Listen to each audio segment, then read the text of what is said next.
Hello everyone, this is Caregiving Made Simple, Day 8. H is for hospital to home. The hospital says mom can go home, but is home ready for mom? This is for educational and informational purposes only. This is not medical advice. Individual needs may vary.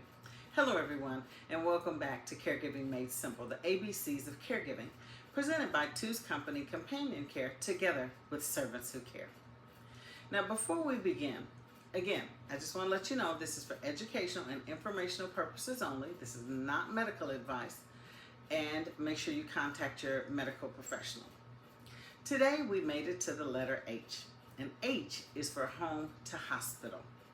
So let's start with the question. The hospital says mom can go home today, but is home actually ready for mom? That's the question that families should be asking. We recommend that families ask. Because hearing that your loved one is being discharged today may sound like, great, everything is back to normal. But discharge doesn't necessarily mean that your loved one is back to the way they were before they went in the hospital. They may be weaker, they may have a change in medications, they may need new equipment, they may have some new restrictions. They may need follow-up appointments, and they may also need help with their everyday activities of daily living. That means bathing, eating, dressing. So before you leave the hospital, let's slow down and ask a few questions. Number one, do you know why they were in the hospital? This may sound like a really basic question, but families can leave the hospital with so much information coming at them that they aren't completely clear on what happened. It's okay to ask, what was the diagnosis, or what is the diagnosis? What changed during this hospitalization? What should we expect when we get home? And if you don't understand the answer, it's okay to ask again. There's nothing wrong with saying, can you please explain that in plain language? The AHRQ, which is the Agency for Healthcare and Research Quality, encourages patients and families to leave with clear information about what they need to do after discharge. Number two, have the medications changed? This is a big one, you guys. Don't assume that the medication list is exactly the same as it was before the hospital stay. Ask what's new. Ask what has stopped. Ask about any changes. And when should all of the medications be taken? What time should they be taken? Are there any side effects or warnings that we should be looking for?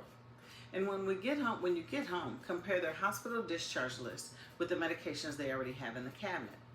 If something doesn't make sense, call the appropriate doctor, pharmacist, or healthcare professional. Do not guess. Do not stop or change any medications based on this YouTube video. Always ask the prescribing physician, registered nurse, or pharmacist concerning any medications, and always check the expiration date. The AHRQ specifically recommends reviewing discharge medications, making sure that patients and families understand the medications, and any side effects. Number three, who do we call if something doesn't look right?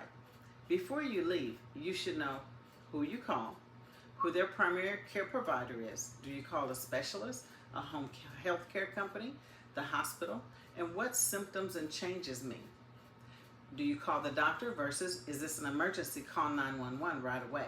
Write all of this information down. Please do not wait until 2 a.m. the morning of the discharge and start going through all the papers wondering who you call.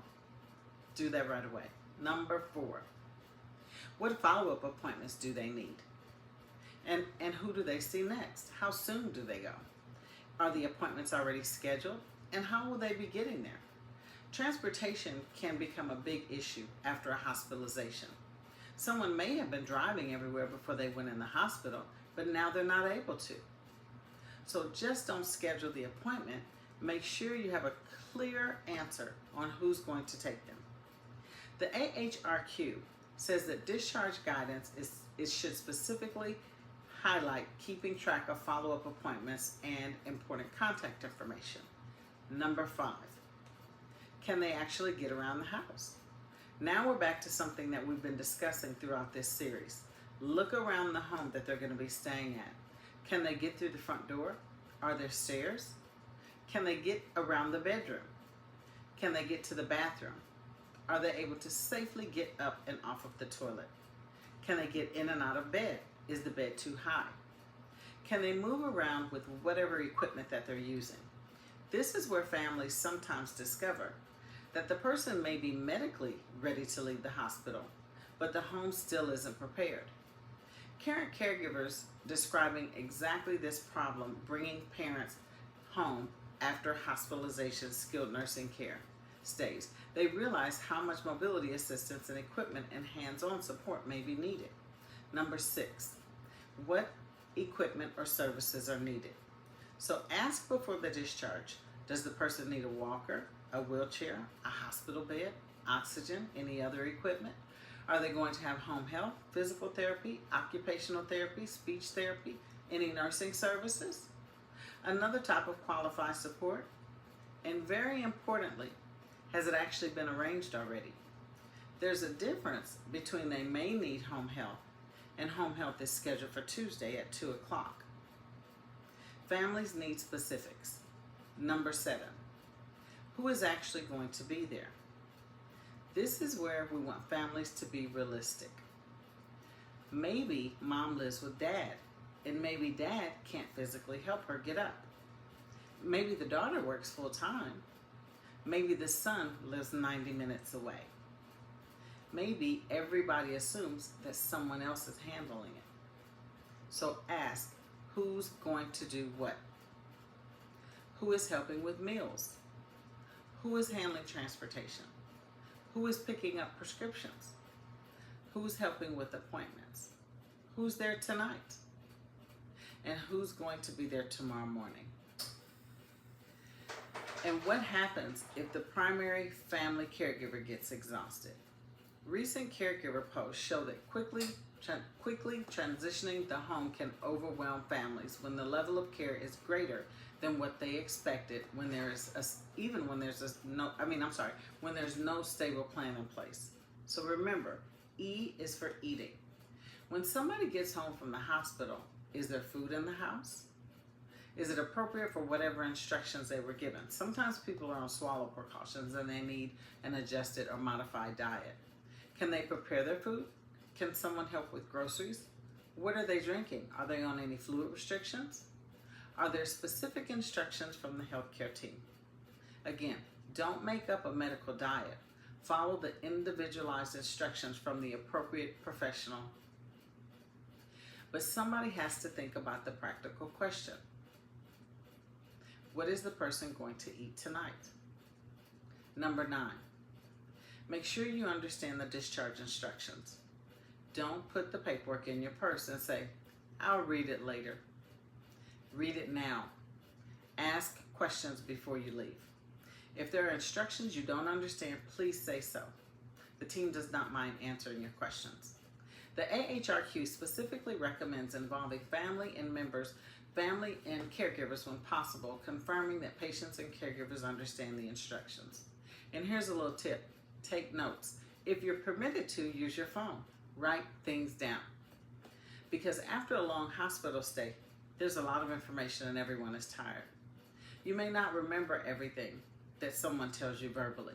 Number 10, home may not look the same after hospitalization. This one is important emotionally. Everybody wants things to go back to normal, but sometimes the person coming home is different than the person that left. Maybe they're weaker, maybe they tire easily, maybe they need more help. Maybe their routine has changed, and sometimes that improvement takes time. So instead of saying, you could do this before, try saying, what can you safely do today? And work from there with the appropriate professional guidance. Now this is where Two's Company Companion Care or Companion Care can fit in.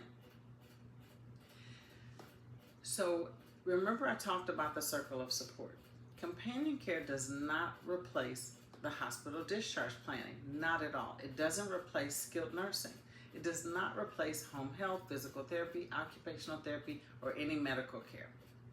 But appropriate non-medical companion support may help with things like meal preparation when permitted within the scope, errands, transportation or accompaniment when appropriate, regular check-ins, and giving family caregiver relief. And again, we're one possible piece of support system, not the entire system. So today's caregiving simple question, before your loved one leaves the hospital, if they come home today, what might they need? Or if they're discharged tonight, what might they need? Not next month, not eventually, tonight. Who will be there? What will they eat? How will they get to the bathroom? What medications are they supposed to take? What equipment do they need? Who do I call if something changes? These questions can reveal gaps before you get home. So here's today's challenge.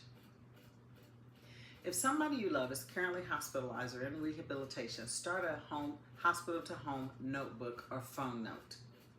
Create 5 headings: medications, appointments, equipment, contact numbers, and who's doing what. Then start filling it in before the discharge day. That's H. H is for hospital to home. And remember, discharge is not the end of the care plan. It's the beginning of the next part of it. Tomorrow is I for independence. Tomorrow we'll be asking, how much help is too much help? We're going to talk about how we can support families safely while allowing older adults to maintain choices, routines, abilities, and as much independence as possible. My name is Demita. I'm with Two's Company Companion Care, together with Servants Who Care. This is Caregiving Made Simple, the ABCs of Caregiving. Now again, I'll read the full disclaimer. The content is provided for general educational and informational purposes only. It is not intended to provide medical, nursing, rehabilitation, legal, financial, or any professional advice. Individual needs and circumstances may vary. Always follow the discharge instructions provided by the individual's healthcare team and consult them when appropriate. Qualified healthcare professionals regarding medications, medical equipment, symptoms, diet, mobility, rehabilitation, other individual concerns. Do not start, stop, or change any medication or treatment based on the content in this video. If an emergency happens, call 911 immediately. Take care of yourself. Take care of each other. And as always, a mustard seed is all I need. Thank you so much for joining. We hope to see you again tomorrow and throughout this series. If you have any questions, please leave them in the comments. If you would like for us to reach out to you, we will do that. We will send you a form where you can fill out your information if we can help you with any resources in the community. Thank you again. God bless you and good night.